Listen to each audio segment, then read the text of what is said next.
प्रसाद की। तिरुपति के प्रसाद में मिलावट का मामला दिन ब दिन गर्माता जा रहा है।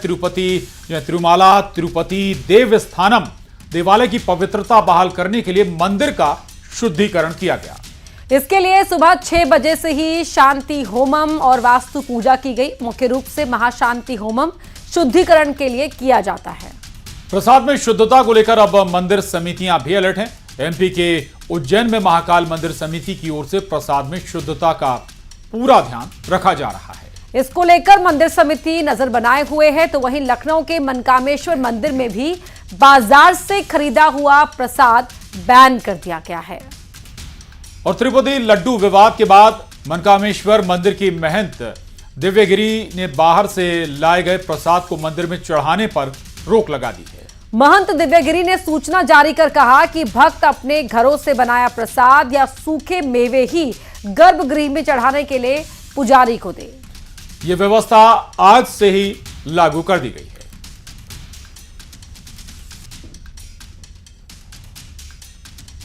ये 3 तस्वीरें देख रहे हैं आप। दरअसल तिरुपति मंदिर में प्रसाद के विवाद के बाद जो इसका असर है, बाकी जो धार्मिक स्थान है वहां भी व्यवस्थाएं बदली गई हैं।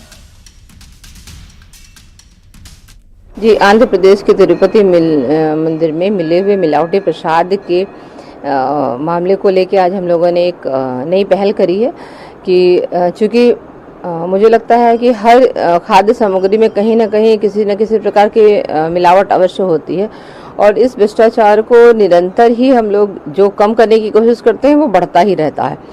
आज एक अच्छी पहल हम लोगों ने ये करी है कि कोशिश करिए, अब देखिए कितना पालन ये लोग कर पाते हैं। गर्भगृह में बाहरी जो प्रसाद आएगा वो अंदर नहीं जाएगा और आग्रह हम लोगों ने सारे श्रद्धालुओं से, भक्तजनों से और जो भी मंदिर तक आते हैं दर्शन हेतु, उनसे ये आग्रह किया है कि आप लोग घर के बने प्रसाद को लाएं। उसमें कुछ भी प्रसाद हो सकता है, आप हलवा बना लीजिए, खीर बना लीजिए। और लखनऊ के मनकामेश्वर मंदिर में बाजार वाले प्रसाद पर बैन लगा है, लेकिन उज्जैन के महाकाल मंदिर में बनने वाले लड्डू प्रसाद की शुद्धता को लेकर मंदिर समिति पूरी नजर बनाए हुए।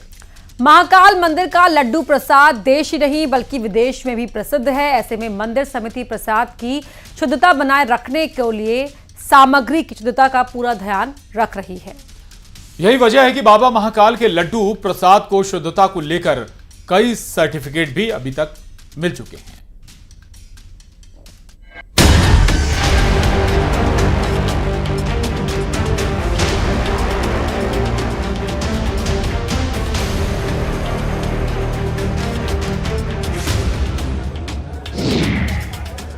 तिरुपति मंदिर में आस्था से खिलवाड़।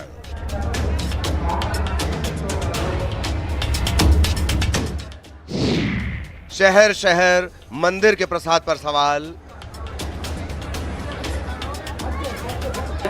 और यदि लड्डुओं के अंदर पशु चर्बी का मिश्रण हुआ है तो निश्चय ही इसका दंड जिन लोगों की अनुमति से हुआ है, जिन लोगों के द्वारा किया गया है, उनको प्राप्त होना चाहिए।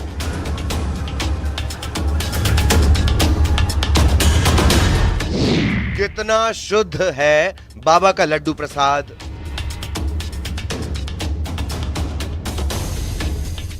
जो बेसन आता है उसकी जांच की जाती है, जो ड्राई फ्रूट आते हैं उनकी जांच की जाती है। कहां से आता है घी, कैसे बनता है प्रसाद। हमारा खाद्य विभाग की टीम आती है, उसे चेक करती है, उसके बाद उपयोग में लिए जाते हैं। तिरुपति मंदिर में प्रसाद में अशुद्धता के बाद अब मंदिरों में मिलने वाले प्रसाद की शुद्धता पर सवाल उठ रहे हैं। करोड़ों लोगों की आस्था का केंद्र बाबा महाकाल की नगरी उज्जैन में लड्डू प्रसाद बनाया जाता है। लाखों की संख्या में यहाँ भक्त हर दिन पहुँचते हैं। ऐसे में सवाल आता है कि यहाँ बनने वाला लड्डू प्रसाद कितना शुद्ध है। वहीं उज्जैन के महाकालेश्वर मंदिर में बनने वाले लड्डू की बात की जाए तो यहाँ पर जो लड्डू बनते हैं उनकी पहले सामग्री की लेबोरेटरी में जांच की जाती है। इसके बाद इनको बनाने का कार्य किया जाता है। यहाँ पर शुद्ध घी का उपयोग किया जाता है सांची के। इसके साथ ही जो बेसन आता है उसकी जांच की जाती है, जो ड्राई फ्रूट आते हैं उनकी जांच की जाती है। इसके बाद बड़ी गुणवत्ता के साथ इन लड्डुओं को निर्मित किया जाता है। 2 लाख के आसपास श्रद्धालु रोजाना महाकालेश्वर मंदिर आते हैं तो वे बड़ी आस्था के साथ इन लड्डुओं को ले जाते हैं। महाकाल मंदिर में हर दिन 50 से 60 क्विंटल लड्डू बनाए जाते हैं। मंदिर समिति की तरफ से हर महीने 12,000 लड्डू प्रसाद के पैकेट प्रिंट करवाए जाते हैं। लड्डू प्रसाद 400 रुपए किलो बेचा जाता है। लड्डू बनाने से लेकर बेचने तक शुद्धता का विशेष ध्यान रखा जाता है। जो है सांची का आता है, जो लेबोरेटरी टेस्ट करने के बाद यहाँ आता है। बिना टेस्टेड ये हम उपयोग में नहीं लेते हैं। उसके बाद दाल की बात करें तो दाल हम लेते हैं, उसके बाद उसको यहीं पे चक्की में पीस के बेसन बनाया जाता है, उसके बाद उपयोग किया जाता है। ड्राई फ्रूट सारा हमारे खाद्य विभाग की टीम आती है, उसे चेक करती है, उसके बाद उपयोग में लिए जाते हैं। महाकाल मंदिर में लड्डू प्रसाद की पूरी जांच करने के बाद ही बिक्री होती है। यही वजह है कि लड्डू प्रसाद की शुद्धता को लेकर कई सर्टिफिकेट मिल चुके हैं। इंदौर के खजराना गणेश मंदिर के लड्डू और भोजन प्रसादी को भारत सरकार की खाद्य सुरक्षा एजेंसी से शुद्धता का प्रमाण पत्र मिला है। खजराना गणेश के लड्डू और भोजन प्रसादी को सबसे शुद्ध माना गया है।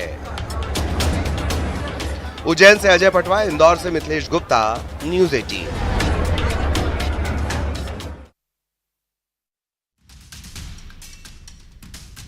वहीं आंध्र प्रदेश के तिरुपति बालाजी मंदिर में प्रसादम में मिलावट के बाद अब मथुरा और वृंदावन के प्रसाद पर भी सवाल खड़े हो गए हैं। समाजवादी पार्टी सांसद डिंपल यादव ने मथुरा वृंदावन में प्रसाद की गुणवत्ता पर सवाल खड़े किए हैं, तो वहीं यूपी सरकार में मंत्री संजय निषाद ने जांच की बात कही है। और ये आस्था के साथ खिलवाड़ है और भारत के स्वास्थ्य के साथ भी खिलवाड़ है। इस तरीके का प्रतिबंधित चीज़ों को किसी खाद्य में मिलावट होना, इसके लिए बड़े कड़े कानून हो। जिस तरीके से भी हम लोगों ने नकल पर रोक लगाया है, उसी तरीके से कड़े कानून आए जिससे कि इस खाद्य मिलावट में भी रोक लग जाए और इस तरह को सजा मिले। और ट्रस्ट जो है एक न्यास होता है, न्यास को मतलब एक विश्वास का के तहत आस्था का केंद्र, और आस्था के साथ खिलवाड़ करना ठीक नहीं है। कि तिरुपति बालाजी के लड्डू में जो अडल्ट्रेशन का मामला आया है, तो ये बहुत ही नाजुक मामला भी है, क्योंकि कहीं ना कहीं ये हमारे श्रद्धा से जुड़ा हुआ मामला है। और इसी तरह की बात हमारे वृंदावन में भी सुनने को मिली है, जहाँ पे सही किस्म का खोए का इस्तेमाल नहीं हो रहा है या उसमें भी मिलावट हो रही है। तो मैं समझती हूँ कि अब इस डिपार्टमेंट को कुछ काम करना चाहिए, क्योंकि सरकार भारतीय जनता पार्टी की है, तो उनको पूरी जिम्मेदारी के साथ इस पे काम करवाना चाहिए।